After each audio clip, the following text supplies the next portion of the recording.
BJP के रुकन assembly Maheshwar Reddy ने अपने एक सनसनीखेज बयान में कहा कि बीजेपी अगर अपने दरवाजे खोल देती है तो कांग्रेस हुकूमत 48 घंटे भी बरकरार नहीं रहेगी। निर्मल असेंबली हल्के से नुमाइंदगी करने वाले महेश्वर रेड्डी ने मीडिया से बात करते हुए वजीर कोमटिरेड्डी वेंकट रेड्डी के उस बयान की शदीद मजम्मत की जिसमें उन्होंने दावा किया कि बीजेपी के 8 अरकान असेंबली कांग्रेस हुकूमत से राब्ते में है। महेश्वर रेड्डी ने वजीर कोमटिरेड्डी वेंकट रेड्डी को इंतबाह दिया कि अगर बीजेपी के किसी एक रुकने असेंबली को छूते भी हैं तो ऐसे में कांग्रेस हुकूमत गिर जाएगी। उन्होंने कहा कि चीफ मिनिस्टर रेवंत रेड्डी जिन जिन सरदकारों और अफराद से रुकूमत वसूल कर रहे हैं उनके पास तमाम तफसीलात मौजूद हैं। उन्होंने इल्ज़ाम लगाया कि हैदराबाद से वसूल की जाने वाली रकम कांग्रेस पार्टी कौमी सतह की सियासत करने के लिए इस्तेमाल कर रही है।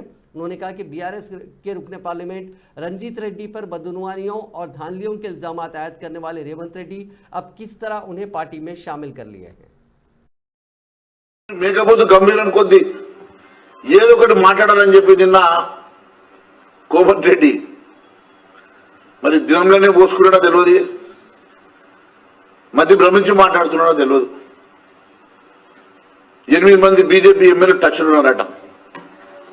అసలు నీ తమ్ముడికి టచ్లో ఉన్నాడో లేదో ముందు తెలుసుకో। నీ తమ్ముడే నీకు టచ్లో లేనట। పాపం తమ్ముడు భార్యకు టికెట్ ఎంపీ టికెట్ ఇస్తాను అధిష్టానం ఒప్పుకుంటే నువ్వే అడ్డుపడ్డవట। నీ తమ్ముడికి నీకే లొల్లైతుంటే నీకు వేరే వాళ్ళు ఎందుకు టచ్లోకి వస్తారో అర్థమైతే లేదు।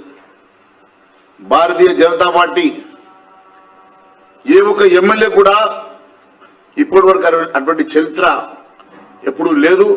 భారతీయ జనతా పార్టీ ఎమ్మెల్యేని ముట్టుకునే సాహసం ధైర్యం కూడా ఇంకోసారి చేయొద్దని చెప్పి తెలియజేస్తున్నా।